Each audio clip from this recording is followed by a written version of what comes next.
Bonjour et bienvenue sur BenInfo. Aujourd'hui, nous allons voir ensemble comment créer un tableau d'évaluation des candidats sur Excel en utilisant les cases à cocher.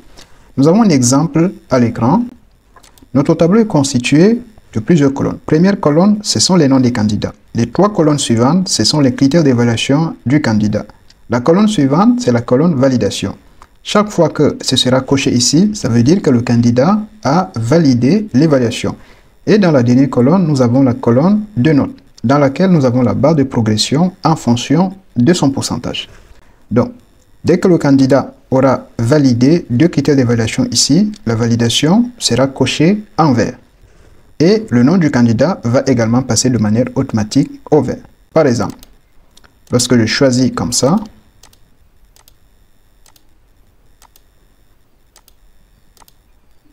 là, il y a un seul critère d'évaluation qui est coché en vert. Voilà pourquoi la colonne validation n'est pas cochée en vert et son nom n'est pas non plus en vert. Par contre, si je choisis comme ça,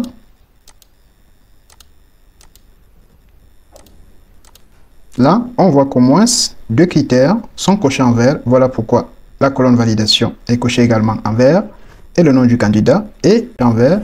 Et dans ce cas, ça veut dire que le candidat a validé l'évaluation.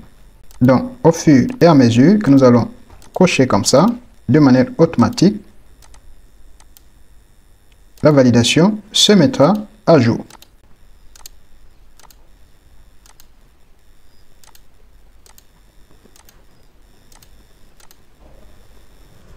Alors, c'est donc ça que nous allons apprendre tout au long de cette vidéo. Pour en bénéficier de toutes les étapes, reste jusqu'à la fin de la vidéo. On va prendre donc une feuille qui n'a pas toutes les mises en forme nécessaires. La première des choses à faire, c'est créer une liste déroulante sur les différentes cellules des critères d'évaluation. Alors, nous aurons deux éléments dans notre liste déroulante. On a le juste et la croix. Alors, on va d'abord les créer. On va utiliser une formule simple. On va dire égal uni car ensuite on met 9989. On ferme la parenthèse, on appuie sur entrée et là on voit le juste. Ensuite on va saisir égal unicar. Là on va saisir 10062. On ferme la parenthèse, on appuie sur entrée et là, nous avons la croix. On va donc utiliser les deux éléments pour créer notre liste déroulante. Je reviens sur ma page en gardant mes cellules sélectionnées. Je me rends sur l'onglet données. Puis, dans le groupe outils de données, je clique sur validation de données. Et là, à ce niveau, je vais choisir liste source. Je vais cliquer sur ce bouton pour me rendre sur ma feuille où il y a mes deux éléments-ci. Je les sélectionne. Ensuite, je clique sur ce bouton. Puis, je clique sur OK. Et du coup, j'aurai créé une liste déroulante en fonction de ces différents éléments sur toutes les cellules portant sur les critères d'évaluation. Maintenant, je vais appliquer une mise en forme conditionnelle sur les critères d'évaluation et en même temps sur la colonne validation. Là, je m'en vais donc sur l'onglet accueil dans le groupe style. Je clique sur mise en forme conditionnelle. Ensuite, je choisis nouvelle règle. Là, je vais choisir l'option appliquer une mise en forme uniquement aux cellules qui contiennent. Et là, je vais choisir texte spécifique. Je vais donc cliquer sur ce bouton pour venir fournir à Excel le texte spécifique. Je clique sur juste à ce niveau. Je reclique sur le bouton. Et là, je vais définir un format. Je vais donc venir ici dans police. Je veux changer de couleur. Là, je vais choisir le vert. Et je mets en gras lorsque ce sera le juste. Et là, je clique sur OK. Je veux refaire la même chose. Là, je reviens dans le groupe style. Je choisis mise en forme conditionnelle, nouvelle règle. Je choisis toujours l'option appliquer une mise en forme uniquement celui qui contient texte spécifique. Et là, je vais donc partir chercher le texte auquel je dois appliquer la mise en forme. Je reviens sur ma feuille et cette fois-ci, je choisis la croix. Et là, je vais définir un format. Cette fois-ci, je souhaite que le texte soit en gras et en rouge. Et là, je clique sur OK, je clique à nouveau sur OK. Et on voit directement qu'ici, lorsque c'est la croix, c'est en rouge. Et si je choisis par exemple, juste comme ça, c'est en vert. Dans la colonne validation actuellement, je vais donc définir quand est-ce que la colonne validation là sera cochée en vert et quand est-ce que ça sera coché au rouge avec la croix. Alors, je vais d'abord utiliser la fonction NBC pour compter le nombre de cases cochées en vert, parce que je souhaite que ça soit coché en vert lorsqu'il y a au moins 2 cases sur les critères d'évaluation qui sont cochés en vert. Je saisis donc égal, ensuite NB.C. La plage, ce sera les 3 cellules. Je mets point virgule. Maintenant, le critère, ce sera la case cochée en vert ou bien la case qui contient juste. Je viens donc sur ma feuille ici pour sélectionner juste.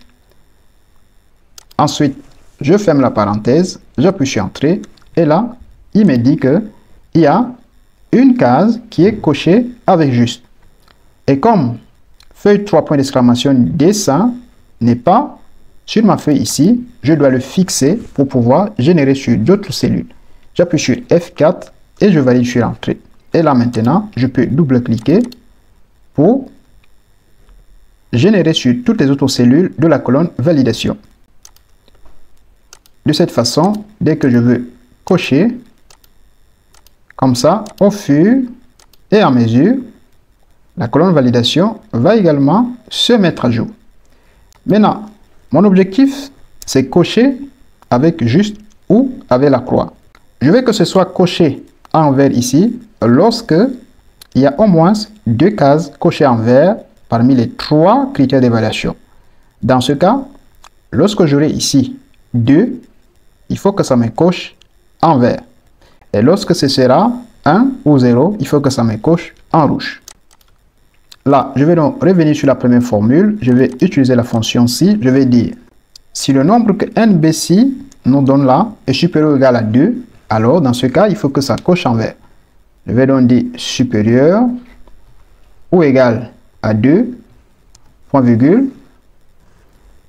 Si cette condition donc est vraie, c'est-à-dire que il y a au moins 2 cases cochées en vert ici, alors il faut que ça me coche en vert. Je vais donc revenir ici et lui fournir la colonne qui contient juste. Ensuite, je mets point virgule. Maintenant, si cette condition n'est pas remplie, ça veut dire que si ce n'est pas supérieur ou égal à 2, il faut que ça me mette la croix. Voilà pourquoi je vais sélectionner cette possibilité. Je ferme la parenthèse et j'appuie sur Entrée. Et là, on voit directement que ça m'a mis la croix parce qu'il y a simplement une seule case cochée en vert. Si je passe au vert comme ça, ça me met en vert. Maintenant, je dois répercuter la formule sur toutes les autres cellules de la colonne validation. Cependant, je dois d'abord fixer feuille 3 points d'exclamation D5 et feuille 3 points d'exclamation D6 parce que les deux cellules ne se trouvent pas dans mon tableau. J'appuie sur F4 ou bien FN, F4 selon le type du clavier. Et là, une fois que c'est fait, j'appuie sur Entrée pour valider. Je me replace à nouveau sur cette cellule, puis je me place sur le bouton de la recopie et je double-clique. Et du coup, ça me génère sur toutes les autres cellules de la colonne validation. Si tu aimes cette vidéo, prends une seconde pour liker avant de continuer. Maintenant, pour avoir la barre de progression dans la colonne note, nous allons utiliser la fonction NBC. Nous allons compter le nombre de cases cochées en vert et diviser par 3, parce que nous avons 3 cases ici sur chaque ligne. Donc, on va utiliser NBC, on va dire égal NB.C. On ouvre la parenthèse, on fournit l'argument plage à notre fonction NBC. Ensuite, on met point virgule. On va lui donner le critère. Le critère, ce sera le caractère juste. On vient fermer la parenthèse comme ça pour fermer la fonction NBC. Ensuite, on divise par 3. Parce qu'il y a 3 cases de critères d'évaluation. On valide en appuyant sur Entrée. Et là, on voit ce chiffre. Maintenant, on va venir cliquer sur pourcentage ici pour le mettre en pourcentage. Ensuite, on va venir double-cliquer pour générer sur toutes les autres cellules de la colonne note. On va en même temps centrer. On va garder l'ensemble des cellules sélectionnées, puis partir sur l'onglet accueil et venir dans le groupe style et choisir mise en forme conditionnelle. On va choisir nouvelle règle. Ensuite, à ce niveau, on va choisir la première possibilité, mettre en forme toutes les cellules d'après leur valeur. Et là, style de mise en forme. On va choisir barre de données. Au niveau du type, on va choisir nombre, valeur minimale 0, maximum, on va choisir également nombre, valeur maximale 1. Couleur, on va choisir la couleur verte. et on clique sur OK. Et du coup, on voit directement que on a la barre de progression en fonction des pourcentages. Donc, chaque fois que je vais cocher comme ça, la barre de progression va se mettre automatiquement à jour. On constate cependant que la barre de progression ne se met pas à jour, simplement parce que nous avons oublié à ce niveau de fixer l'adresse de la cellule feuille 3 points d'exclamation dessin. Donc, je reviens sur ça, j'appuie sur F4 pour fixer la cellule. Ensuite, je me replace sur le bouton de la recopie de la première cellule, je double-clique. Et là, on constate bien que maintenant, les barres de progression se mettent à jour automatiquement. Si je diminue ça comme ça, vous allez voir que la barre de progression suit. Nous voulons également mettre les noms des candidats en vert lorsque la colonne validation est cochée au vert. Raison pour laquelle on sélectionne l'ensemble des noms des candidats, puis on revient sur mise en forme conditionnelle, on choisit nouvelle règle. Et là, nous allons choisir la possibilité d'utiliser une formule pour déterminer pour quelle cellule le format sera appliqué. On va utiliser une formule. On va dire égal, lorsque la cellule de la colonne note est supérieure ou égale à 0,66, alors on va définir un format. Pourquoi supérieur ou égal à 0,66? Parce que lorsque deux critères d'évaluation sont cochés au vert, alors dans la colonne note, on aura 0,66. Et quand on met ça en pourcentage, ça correspond à 67%.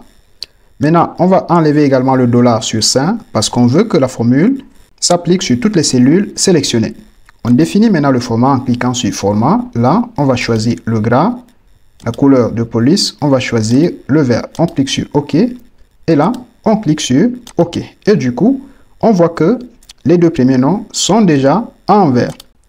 Si je choisis le troisième candidat et que je mets au moins deux cellules cochées au vert, vous allez voir automatiquement que le nom du candidat passe au vert. Voilà donc ce que nous avons voulu partager ensemble dans cet épisode de formation. Si vous avez aimé la vidéo, il faut liker et partager pour en faire bénéficier d'autres personnes. Surtout, n'oubliez pas de vous abonner pour ne pas rater nos prochaines vidéos. On se dit à bientôt sur Ben Info.